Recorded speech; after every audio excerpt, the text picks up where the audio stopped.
ജീവിതത്തിൻ്റെ പല സാഹചര്യങ്ങളിലൂടെ നമ്മൾ കടന്നു പോകുമ്പോൾ നമ്മൾ ചിന്തിക്കാം, ഇനി ഒരു പക്ഷേ എനിക്കൊരിക്കലും ഇവിടെ നിന്ന് എനിക്ക് മുന്നോട്ട് പോകാൻ കഴിയത്തില്ല, ഇനി എൻ്റെ ലൈഫിനകത്ത് ഒരു എഴുന്നേൽപ്പില്ല, എൻ്റെ കുടുംബത്തിനകത്ത് രക്ഷപ്പെടാൻ ഒരു ചാൻസും ഇല്ല എന്നോർത്ത്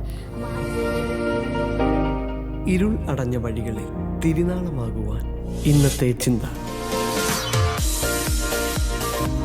പ്രൈസ് ദി ലോർഡ്. ക്രിസ്തുവിലേവർക്കും എൻ്റെ സ്നേഹത്തെയും വന്ദനത്തെയും അറിയിക്കുകയാണ്. യെശയ്യാപ്രവചന പുസ്തകം 47 അധ്യായം നാം വായിക്കുമ്പോൾ വളരെ ശക്തമായി ഭാവി കാലത്ത് സംഭവിക്കാൻ പോകുന്ന ബാബേൽ പുത്രിക്ക് ജീവിതത്തിൽ നടക്കാൻ പോകുന്ന ഭാവികാല സംഭവങ്ങളെക്കുറിച്ച് വളരെ ശക്തമായി യെശയ്യാപ്രവാചകൻ പ്രവചിച്ചു പറയുമ്പോൾ അതിൻ്റെ 4-ാം വാക്യം ദൈവവചനം ഇങ്ങനെ എഴുതിയിരിക്കുന്നു: ഞങ്ങളുടെ വീണ്ടെടുപ്പുകാരനോ സൈന്യങ്ങളുടെ യഹോവ ഇസ്രായേലിന്റെ പരിശുദ്ധൻ എന്നാകുന്നു അവന്റെ നാമം. ഭാവികാലത്ത് ബാബിലോണിൽ സംഭവിക്കാൻ പോകുന്ന നാശീകരണത്തെക്കുറിച്ചും ദൈവിക കോപത്തെക്കുറിച്ചൊക്കെ പ്രവാചകൻ പ്രവചിക്കുമ്പോൾ തന്നെ അതിൻ്റെ ഇടയിൽ ഒരു പദം ഇങ്ങനെ വചനം എഴുതി വെച്ചിരിക്കുന്നു: ആമേൻ, ഞങ്ങളെ വീണ്ടെടുക്കുന്ന ഒരു ദൈവം, ഞങ്ങൾക്കൊരു വീണ്ടെടുപ്പുകാരനുണ്ട്.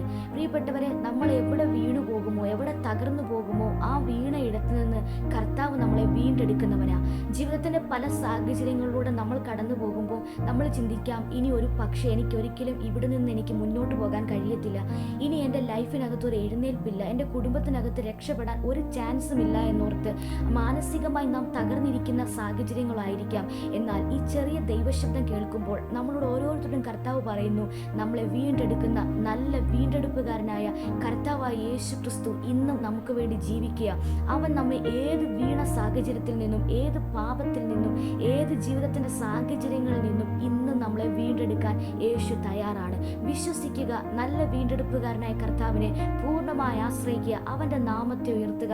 നിശ്ചയമായും യേശു നമ്മെ മാനിക്കും, അവൻ നമ്മെ വീണ്ടെടുക്കും, നാം ഒരു അത്ഭുതമായി മാറും. കർത്താവ് ഈ വചനങ്ങളാൽ നമ്മെ സഹായിക്കട്ടെ. God bless you all.